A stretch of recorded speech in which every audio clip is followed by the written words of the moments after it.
See how we're doing here. And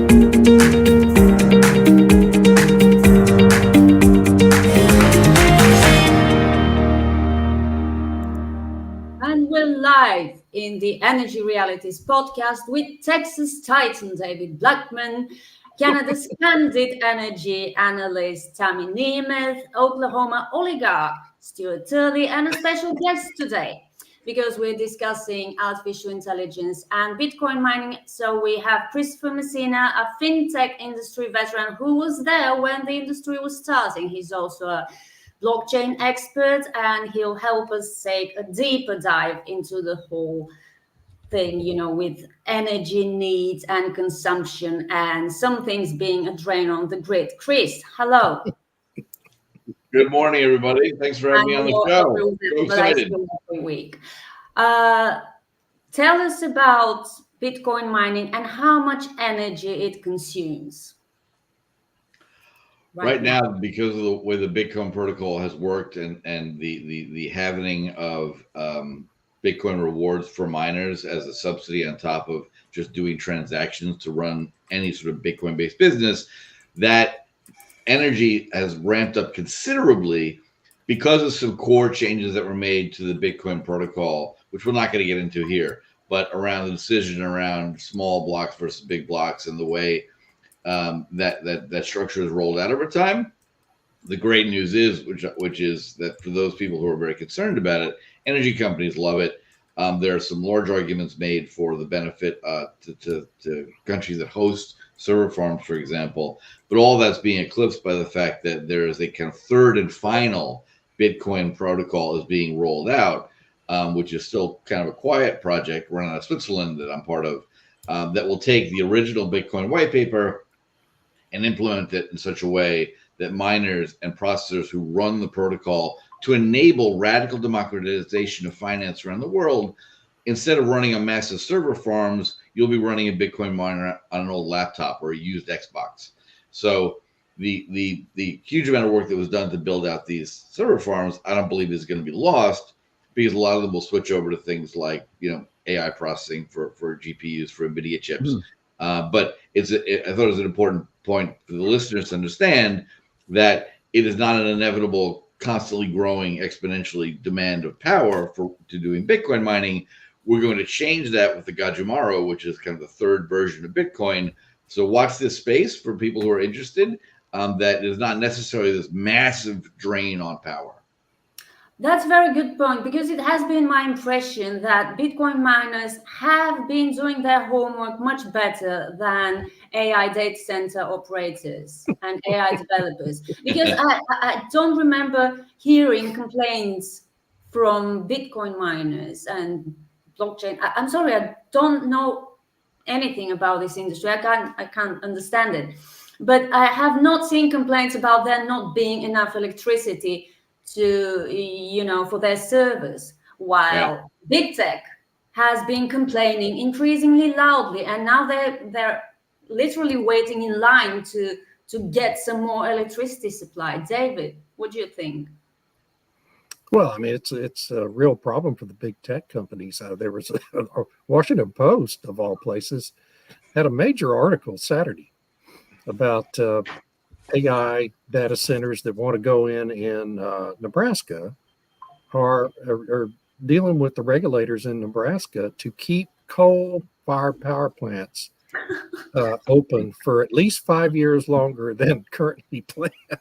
So, I mean, and we've had prior to that several articles about, well, I mean, just a couple of weeks ago, 3 Mile Island, our nuclear facility in Pennsylvania that created the major incident in 1979, is now going to reopen to power data centers in Pennsylvania and New York, because you have to have 24/7 power generation. You can't do it with wind and solar and 3-hour cycle time batteries that is current technology. And so, they're looking at any way they can find to have enough power supply to power these data centers. And so, to the extent that this revolution in Bitcoin mining that is going to relieve the demand from Bitcoin miners, which the state of Texas has been very concerned about here in recent months. That's going to be a boon to these AI companies and their data centers, and and then data centers for other technological advancements as well. So I think what we're seeing here, and I'm so glad Christopher contacted us 15 minutes before we came online to talk about this, is how the advancement of technology is both creating new demands for energy, but also solving those demand issues as we go through time. And, that's just kind of a continuation of the advancement of the human race in general, isn't it? Yeah, hopefully, if we're lucky. Tammy, do you think we actually need all these AI data centers? Well, that's a big question. Who's the we and who needs? Exactly. The general population. When I say we, I mean the general population. Well, I had passed around an article on the weekend where this guy was trying to say that the energy use per query of an AI is infinitesimal, and it doesn't really matter. But when you calculate how many queries are being made, whether it's an advanced model being used for YouTube or Facebook or any of the big corporations, because now I'm looking at webinars where they want financial industry to be using, advanced learning models in order to predict and do research and do all this different kinds of stuff. Well, that's a lot of queries every day by how many billions of people?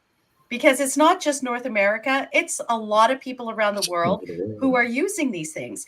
And so, 0.01 kilowatt hours per query or something like that. Well, now you multiply that. And my husband was doing the numbers. He's like, oh my gosh, that's an extraordinary amount of energy required for doing all of these different queries. So, maybe each individual one isn't so big, but now it's being promoted to be used for finance, for energy, for monitoring us. So I just want to sort of talk about the implications a little bit of all this, because during the energy issue with the war in Ukraine, the first thing the European Union did was say you have to cut back on your energy use. So if you're cutting back on your energy use as an individual in order to make sure there's stability on the grid, and they didn't want to add reliable power, they wanted to have all this wind and solar in order to do the transition, it tells me then the transition now doesn't matter. And it was never really about saving the planet. It's about controlling us. Because suddenly now you can turn on 3 Mile Island. And now suddenly you can extend coal power for another 6 years to have stable energy for the AI to monitor us. So, we have to control how much power we use, but now it's okay to have all this power available, reliable power for AI. And one of the interesting things about the server issue is that I've heard a lot of apologetics saying, well, Microsoft and Facebook and Google, they're doing offsets. They're buying offsets and building wind and solar. Oh, okay. They're building wind and solar for us, which is unreliable, but then they're getting the green light to build or keep going reliable energy for them to have stuff that helps control us. So is this really about saving the planet or not? And if I could, I'm so glad Chris is on the show today to talk to us about the new energy requirements, or, less energy requirements for the new iteration of Bitcoin. Because what happens when they want to do central bank digital currencies? Is that also going to need different types of power usage? And so if civilians can generate revenue or Bitcoin with less power, then that gives more power to individuals. And so what are the potential regulatory aspects of that to prevent this democratization of currency? Happy to answer that. So, so many layers. So yeah, you're spot on. Control of the population is in some people's minds saving the planet. So those two things are congruent in our dear leaders' minds. But the one of the most fascinating things I ever came across in this whole discussion. So Satoshi Nakamoto, who wrote the white paper, was one person, many people, whatever. One of them is a friend of mine. I had him on my podcast, and we were talking about it. And he said something very, very, very smart, which took me a long time to really get. He said there will be only one Bitcoin. There will be only one eventually. And he laughs. Says Bitcoin is called cryptocurrency, which is odd because it's neither a currency nor cryptographic. But the idea that it's a payment rail system that will be used by everyone to tap into this, whether you are a farmer selling $600,000 worth of wheat in Kansas, or you are a farmer in Thailand selling $8 worth of water buffalo, whatever. The point is that there's a system that instead of costing you 2.5% with a $3 minimum like Visa does for a transaction over the internet, well, as we're running the Gajimaro, which is the third final protocol for Bitcoin, we'll get it to something like 200,000 transactions per penny. Meaning, if it costs you 200,000th of a penny to effect a transaction, you can literally make a profit by someone paying you a nickel at a time. You make a big profit doing that. So the way that's going to work with energy demand is, and I say this proudly as a centenary member of the New York Coal Trade Association.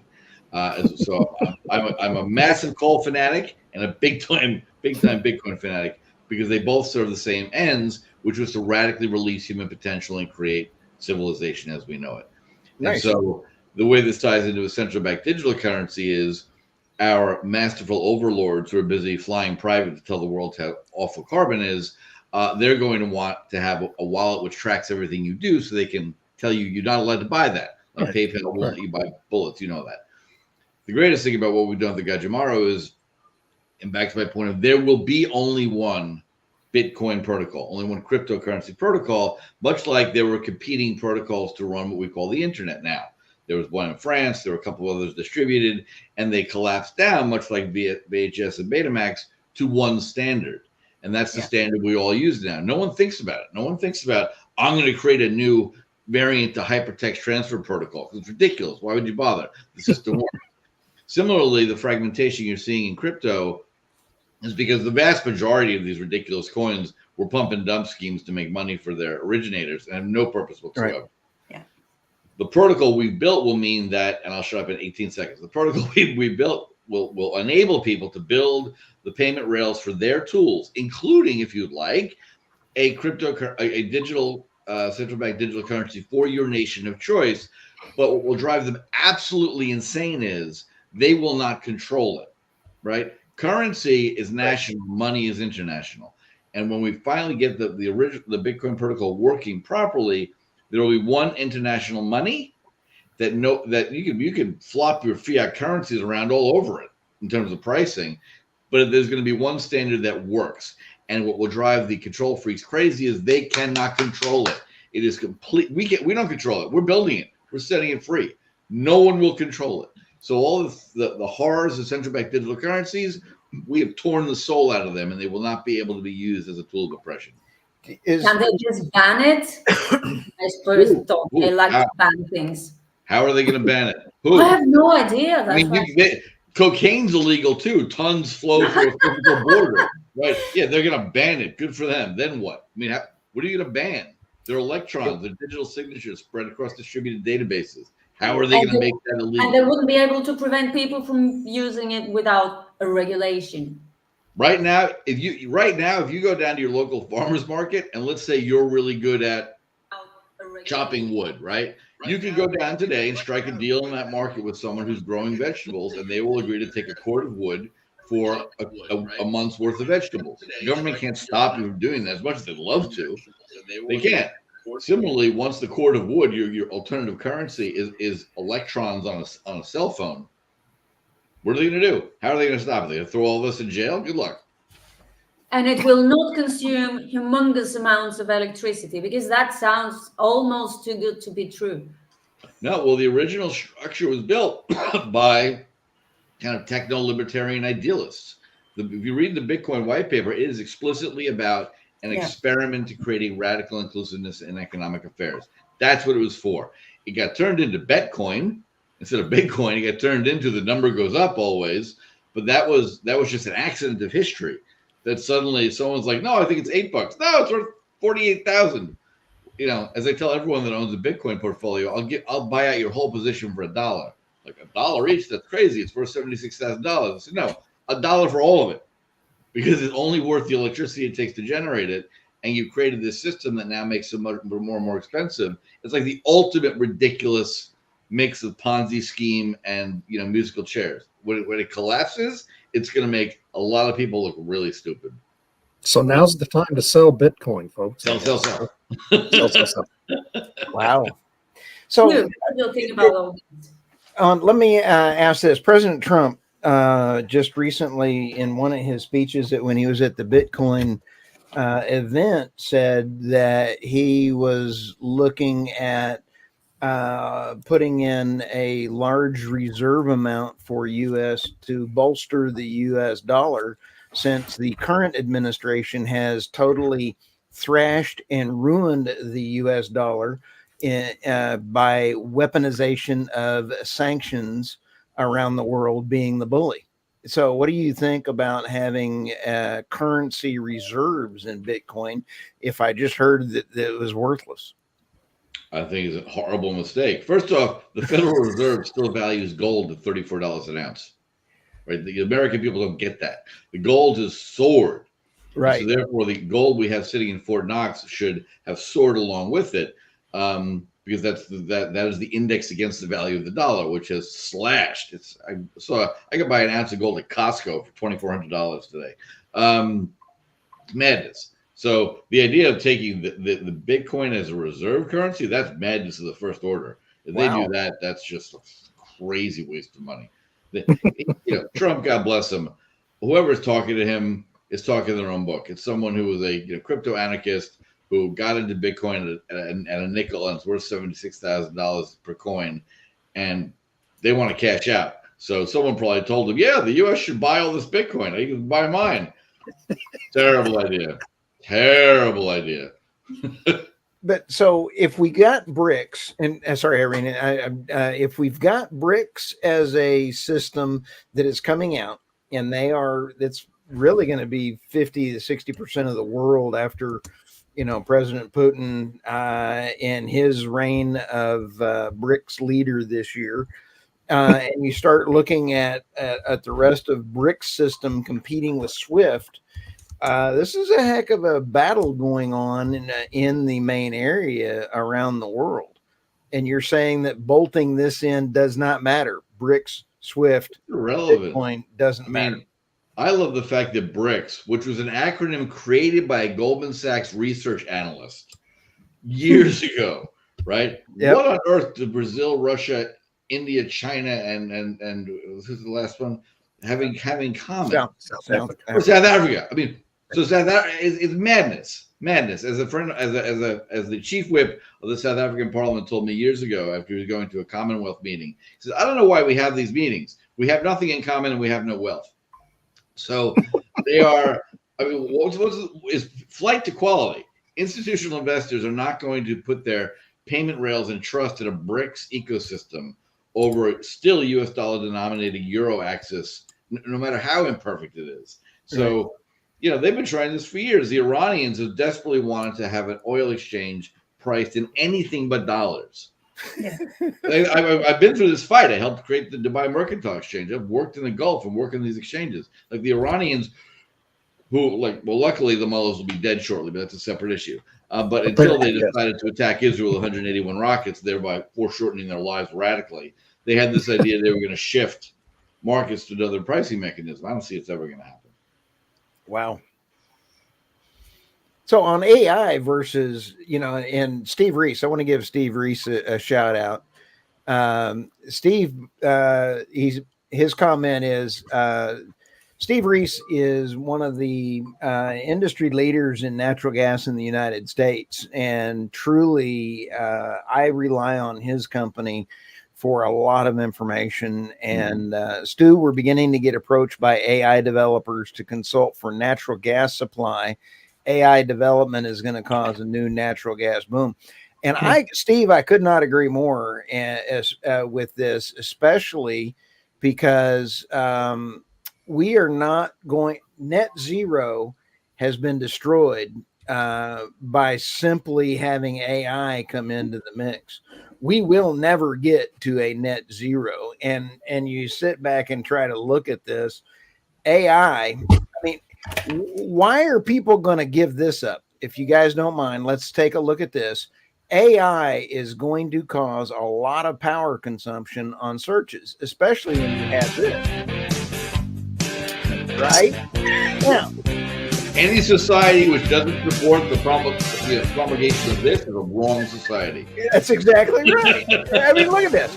Now, let me think. You've got all these More YouTubers and you've got all these kids out there going, I got to have me some AI. And then you're going to have this. Okay, who doesn't love a button, right? I myself am AI generated. Now, go ahead and try to do this on coal, right? Now, here's the other one. You know, I'm a dog kind of guy, and I got to get me a dog. But, and then you have. That's perfect right there.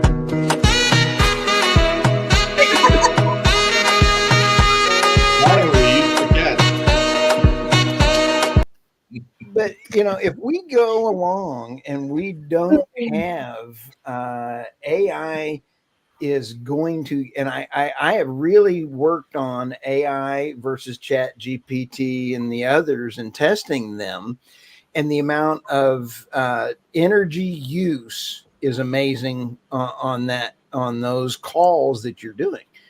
I got to give a shout out to Elon and Grok and X. I absolutely love the research that it helps me with on X. Mm-hmm. Twitter's is absolutely phenomenal. X. I just felt Elon's back of his hand, boom, hit me in the back of the head for calling Twitter. So when we sit back and think about natural gas is critical, the only way that these big tech companies are going to make it is with nuclear, natural gas, and coal. Yeah. Yeah, but they're building so much wind and solar, you know, because they want to look green. And what's the point if we're using AI to do cat videos? Exactly. We have this huge Well, computing power at our disposal, and we're doing cat videos. The wind turbines are important because we need to kill whales, destroy fisheries, and blind our radar to defensive purposes. Well, the migratory birds are a important problem. that we build up. We got to get rid of them too. And birds too. But Birds, the problem. quick point I make about AI, right? Because a lot of the work that we do is around national security. The cat video is awesome, wonderful, but it's great to prove that works, because right now to have the ability for swarms of battle drones who are both taking video, transmitting information, coordinated with other swarms, which are, you know, they're modeling on bird behavior. All of those calculations, the brute force calculations required to make 6,000 drones act the way sparrows act naturally, is massive. Right. And that is going to win wars, keep actual soldiers from dying, because, you know, it's all mechanical. The clone wars are starting. That's more important than the cat videos by a mile. But the chips that have been proven out, an NVIDIA chip, you know, the chip in your laptop is like $80 to Intel when they finally deliver you a new laptop, right? And it's very powerful. And each NVIDIA chip is $40,000 to $50,000 each per chip that goes into these massive server farms. And yeah, you're damn right. You put a natural gas power plant next to that, especially, you know, over the Marcellus or somewhere. Yay! Fantastic. Right. We eventually got to get to nuclear, but until then, it's a good solution. Tom Kovac has an interesting question, Irina. What is the actual inherent value of AI when you really think about it? I realize there could be some value, but it seems like the majority of it is ridiculous entertainment, making superhero movies and making people lazier by writing for them. Yeah, so what's your point? Anyway, is it worth adding so much extra power consumption to a grid that is supposedly going green? And that's exactly, that's what I was wondering about. Yeah. But yes, Chris makes a good point about warfare and the warfare of the future, which will again require huge amounts of electricity. Where is this electricity going to come from? Because it's not going to be green, because it needs to be, reliable around It's the clock. nonsense. It's been nonsense. I've been yelling about the climate hysteria church for 25 years now. I had a professor at Yeah. the University of Chicago. Never forget it. He was an earth science professor, and someone in the class made a comment about global warming. Never forget it, because the professor chose wisely, because the person that said it was not some young woman, it was a football player. And the professor took the old chalk eraser, turned and hurled it straight at him, hit him right in the chest. He said, I don't want to hear about that crap in this classroom ever again. No more global warming. Stop talking about it. So it's been a grift from the beginning. So this all leads back to something I've talked about for more than a year now. If we're going to go down this road with AI and be such a power hog with new technology, this is all going to lead, and we're already seeing, I think, the groundwork being laid for it in Texas, of some jurisdictions, some power grid managers going back to not just reactivating mothballed coal plants, but permitting the building of new ones to power all this stuff. And in Texas, we have about a dozen big old mothballed coal plants sitting around. We don't do what England and Germany do. We don't explode these things and demolish them when we close them. Good. We keep them around waiting for the day we need them. Okay. And so, Texas is all about economic growth and attracting all the new industry we can attract. And I guarantee you within the next year now, we're not only going to see most of those old mothballed plants reactivated, we're going to see the building of new ones, because coal is the most reliable, cheapest, and most abundant source for powering electricity that known to mankind. And yeah, we got a lot of natural gas, and there's going to be a lot of additional natural gas built in Texas. But I think there's going to be some more coal built too. I agree. Unhappy.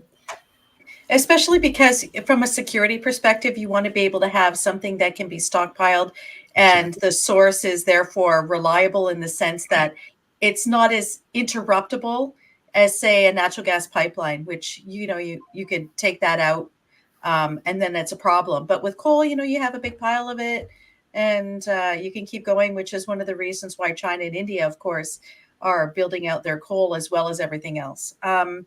Yep. I think one of the interesting distinctions here, though, like Tom's point about the value of AI, I think there's a distinction to be made between consumer use, trying to get people used to the idea that AI is here and it can be helpful, it's rather benign or whatever. And then there's the more industrial and military uses for it, which is, probably where, as Chris was pointing out, with respect to programming drones and doing all these really interesting things and stuff. So, I sometimes think there's a lot of inherent suspicion about AI.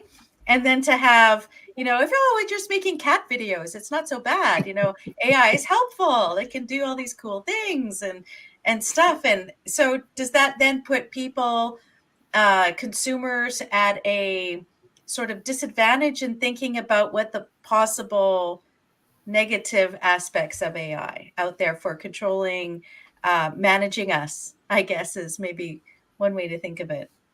Well, that leads right into this unidentified user comment. The U.S. FCC will be, Federal Communications Commission, will be assessing all internet traffic associated with feline and canine generative AI for byte/bit waste fees in 2025. Mark my words. Wow. But it's not the question. It's not too far-fetched. Nothing is too far-fetched these days. No, that'll be the least they try to do. Yeah. Oh, absolutely. With the Chinese social credit system, people are penalized if they're on the web too much, and they're penalized for what they're looking at and what they're doing. So that's where not that far. That's where the governments in the UK, Germany, United States, Canada all want to go. I mean, we're just 5 years behind China, basically. Oh, David, as a matter of fact, in the United States and Canada, currently there are 836 retired coal plants. I'm trying to look and see how many of those are be available to come back online. That's Even a lot of generating capacity, folks. Each one is 1 to 2 gigabytes or gigawatts of power generation. in Texas, So I'm that looking will at, open the mines as well. Yes. here's, Get them open. it's right. like the Sandow Go back to Power work. Station. It's like the Sandow Power Station in Texas. It has a capacity of 5 units. It retired range in 2018. It has a capacity of 1,614 megawatts. There's a lot of wet megawatts sitting out there in coal. So what's our conclusion, guys? Here's where we've arrived. Today is the time to sell Bitcoin and buy coal and natural gas. There we go. Amen. Couldn't be more timely. and give a shout out to Steve Reese because there's a lot of natural gas out there. I'd rather put in money into a natural gas plant coming in because I know that it's cleaner technology. Yeah. I'm going to have something for your audience later coming up Travis in about 6 Lynn was months our LinkedIn user. Sorry. that will enable them to invest directly into the real last Bitcoin as pricing coal coming out of a coal mine that is priced in Bitcoin. Real one, Gajimaro, the third version. First one, no. BTC, no. BSV, no. Gaju's coming. So you'll have a unique opportunity, Stu, to get into last generation Bitcoin and coal production all at once. I like it. Right. I love Now, that. Chris, That's how do great. people get a hold of you? Because we're sitting here visiting. We didn't. We got you so like the airplane door was closing as you got on, and so I sprinted in. I got it just the last second and grabbed a cocktail on the last seat in first class. It's easy to find me. I'm on messytimes.show, which is that podcast that It's a great Blackmon has been kind enough to join a few times, and you all be invited. So you can find me there, messytimes.show. Thank you. Thank you. Hey, Shall we thank go you, to- man. Thank you, Appreciate Chris. you coming Thanks for in. your work. No, This you is bet. amazing. I think it's a fantastic thing. I always find it fascinating whenever someone says, "Well, what's this good for?"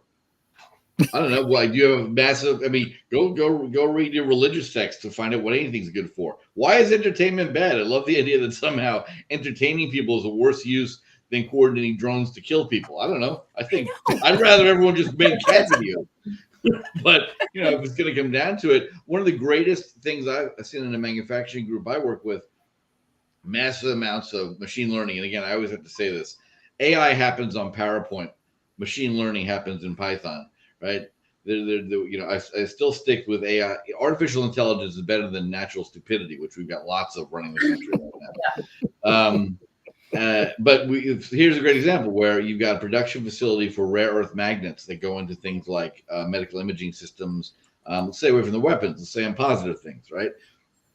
To create the exact toroidal shape to create advanced imaging for a magnet.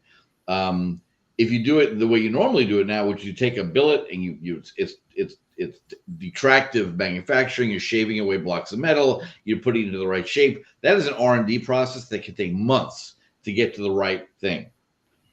Using AI tools based on empirical reality relating to how different magnets work, right? How their vectors of force work depending upon the configuration of the magnet. Going through that iteration, team that I know very well here on the Space Coast, they come up with that optimal design in a minute. So there are massive benefits to being able to run basically abstracted kind of Monte Carlo-esque simulations within a 3D space that the only way you can do it is with incredibly powerful GPU systems and a lot of electricity. And so the benefits to humanity are vast, far outweigh any criticisms. So when I'm bored and I'm playing with some generative AI image creation systems, a lot of fun, making me giggle. But the power behind that is driving massive change for us. Yeah, you got to be able to giggle. You either giggle or you cry about this stuff. So Good point. Exactly. Yeah. good deal. I think we have beaten that horse to death. Yeah, let's go to headlines. Okay. Yes. The horse is limping to Gehenna. No, that was a great discussion, folks. Oh, this is me. You. Well, the first one I've already referred to. The Washington Post had a big story Saturday about these tech companies opening data centers in Pennsylvania and New York. In Nebraska, of all places, now wanting to keep 5 different coal-fired power plants open 5 years longer than currently scheduled. And of course, the regulators up there are going to agree to that because they want the business, they want the economic impact, they want the jobs in Nebraska, and so they're going to do it. And it's like Stu said, this is happening all over the place, and it means net zero is even more of a pipe dream than it already was. Second one, Ronald Stein had a really good piece that I just reprinted on my Substack about it's too soon to abandon fossil fuels. Well, of course it is. Of course it is. And 50 years from now, it's still going to be too soon to abandon fossil fuels. So anyone living on Earth today, you're never going to get to a point where fossil fuels are abandoned. That's just the reality of the situation. It is evolving so fast. These climate busybodies and regulators can't keep up with it all. And the authoritarians at the EU and the Trudeau administration, the Biden administration, they're lost. They have no ability to keep up with any of this. And we're gonna need to produce energy with every tool we have available and make it cleaner, as clean as possible. That's the way to go and mitigate against any impacts from climate change. So that's mine, and we'll go to the next person. Okay. Okay, so yeah, these are my headlines where Zero Hedge had one saying that Google turns to nuclear to power its data centers, and of course, this is the story about restarting 3 Mile Island, and how that power would be going directly to Google rather than onto the grid as a whole. And then the other story is from Canada. And that's a bylaw in one of the cities called Medicine Hat in Alberta. And it was the first city, I think, in Canada to have natural gas lighting back in like the early 20th century, late 19th century. And so they have a bylaw that would potentially allow industrial power producers to sell the energy back into grid. So if you're one of these data centers and you've set up your own power generating facility, you could, whatever excess power you have, you could put that back onto the grid. Now you would think, well, that should be just a no-brainer, but apparently you need a bylaw for that. So it's interesting that in Canada, who knows how the laws are constructed for these kinds of things, but apparently they need a regulation and a law to be able to sell that back to the grid. I'm just concerned that it doesn't end up like a lot of the so-called green energy, like the wind and solar, where they have these power purchase agreements, and sometimes it gets sold at a loss almost, depending on the grid operator. Ontario is a mess in Canada. In the UK, the agreements are Byzantine. So it's interesting to see how this is evolving. And, to go to David's point about, is net zero derailed because of all this kind of stuff? I think it depends on how you define net zero now. Are they going to change it? Like, is it society as a whole, or is it really just meant for the citizens rather than these other things that the elites think that they absolutely need to have to control the rest of us? So I think it'll depend on how they define those kinds of things. That's a great point. And I want to also just comment on the 3 Mile Island thing. People, this is such an extraordinary thing. People need to remember that incident with the unit number 2 at 3 Mile Island, that near meltdown, happened in 1979. And it literally killed an entire industry in the United States because of how deceitfully it was all reported in our news media and by government officials, both in the state of Pennsylvania, state of New York, and at the federal level. It destroyed an industry, left it moribund for 45 years.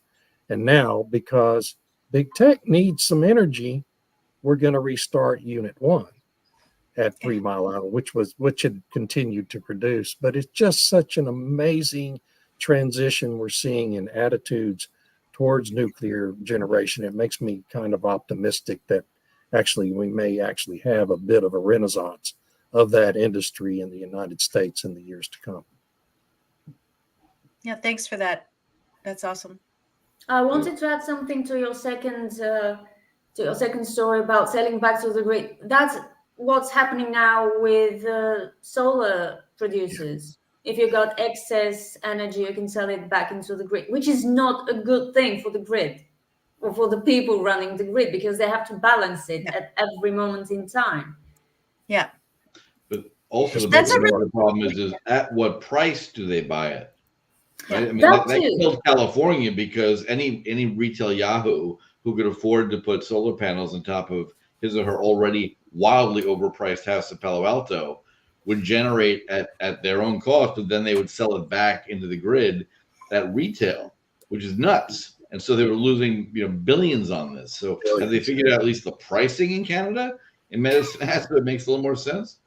I don't know. I think they're still negotiating that aspect of it. And, to Irina's point, before it was utilities would know precisely what they needed to generate. They would build the appropriate infrastructure in order to generate that amount of electricity. But now there's all of these other players and actors on the field contributing stuff, pulling stuff off. And it's a minefield and a terrible situation for the system operators to try and ensure that these things are balanced appropriately. But so is this another case where they're going to have to use the AI to do all of this balancing? So you require more energy to help balance it, for the AI to help balance the thing that they're destabilizing. So interesting. Well, I hope they'll try to use it for that. The self-licking ice cream cone. Yeah. Exactly. Wow. All right, Irina. Okay, my first story is European car makers plan dozens of cheaper models to survive EV winter, and I think the headline speaks for itself. Yes, these people are eternal optimists, or they're just getting desperate, I believe, because now they're acknowledging they're facing an EV winter of low demand. So they're preparing super cheap models, like dropping next year. My question is, how are they going to absorb the losses associated with these cheap models? Because if they had the capacity to make cheap models and not lose money on them, they would have already made them. But now they're racing to release these cheap models. How many billions will they suffer in losses? It's just they won't. The taxpayers will. Yeah. Yeah, that's what's going to happen. Transfer it to the taxpayers. Yeah. But For then everyone who's not buying an EV, you're buying an AV for someone else. Yeah. But they're between a rock and a hard place, because they can either incur losses on these cheap models or have to pay penalties because of their government's green transition plans. They have no good move. Then they're going to go to the governments and ask and lobby for a subsidy to get paid the amount of money for the fines that they then pay. Right. Yeah, exactly. I think that Volkswagen will have to be bailed out at some point by the German government. Can you believe this? Oh, yeah. Well, are they going to take the tariff money that they're extracting from China and redistribute it to the European manufacturers? I have no idea. Further proof that religion is more powerful than objective reality. I don't think they have any idea. Church has damaged us for decades, and they show no signs of slowing down. No. Yeah. And then the second story sounds, snobbish, but it's not. The complexity of capital allocation for oil and gas companies. The story is actually the fact that oil and gas companies are increasing their investments, and they will be increasing their investments next year as well.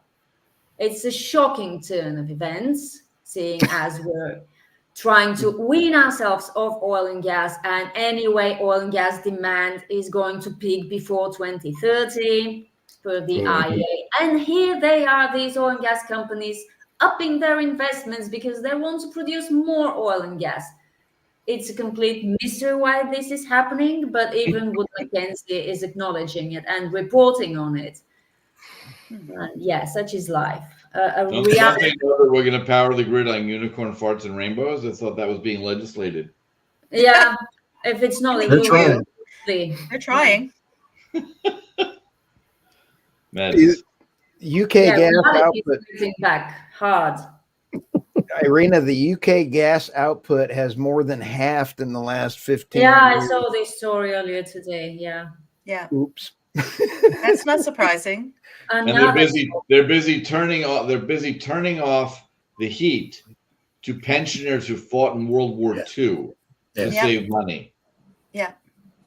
Fantastic. At the same, so apparently they're saving something like 10 or 12 billion by cutting off these payments. At the same time that they're giving 22 billion to do a carbon capture project with BP, and along with nationalizing energy, nationalizing the train service, paying off the labor unions and everything to like an extraordinary amount, but they don't have enough money. They're tight for the elderly. Well, it's very similar to here in the U.S. So Helene and Milton came through North Carolina and Florida and hit largely Republican-leaning voting areas, and magically FEMA can't get together the money to fix those areas so that Funny how people that can vote works, on huh? election day. Yeah. It's a miracle, really. Yeah. So they've got billions of dollars to hand out to people who broke the laws to come here to attack cops and murder 11-year-old girls in Texas. They got plenty of money for that, but they can't pay for American taxpayers. A sense of theme. Yes. Yeah, same thing in the UK. Yeah. Priorities. Priorities. Looking at the All EPA right. power rules, this story, EPA power plant requires carbon capture, a costly technology not expected until 2055. Right. You can't buy this kind of entertainment. I mean, the EPA insists carbon capture and sequestration technology is adequately demonstrated and that geological sequestration of CO2 is well proven and broadly available. Sorry. They missed affordable, I guess. Oh, yeah. And then the other one, I love this story. Voters strongly favor all of the above energy approach over rapid green transition. Isn't that amazing? People are getting tired of the energy transition failures. At first, we had Germany, and green energy policies equal deindustrialization. Then we have the UK, we have New York, and we have a couple others. Then we have California. I have a video, and David, Christopher, and Tammy, and Irina, these are some likely voters that are in the energy transition space. They just want green only, okay? These are people that just think we need wind and solar only. Ironically, they look like sheep. Ironically, these are actually real sheep doing this. And if That's for our awesome. podcast listeners, Sheep just want to have fun. There's no AI involved. there is no AI on Who this needs day. AI when you have nature? Shopping. I don't know. And watch them Double flip. windy. And I'm like going, and you see them hit? Holy smokes. Oh, wait. Okay. I hope they awesome. survive. Christopher, I just bought your book on Amazon, Messina's Federal Budget. I'm looking forward to reading it. So Thank you. Love to hear your comments. I roared with laughter when the Democrats started screaming about Donald Trump believes in this radical Project 2025 from the Heritage Foundation. right. I cried with laughter because Project 2025 is a soft on government liberal Marxist version of my budget, right? I go from 7.7 trillion to 2.2 trillion today and fire 1.6 million federal employees and strip them of their unions All right. in year one. As soon as we can, I'd love to have you on my podcast and talk about this. I'm ordering it today.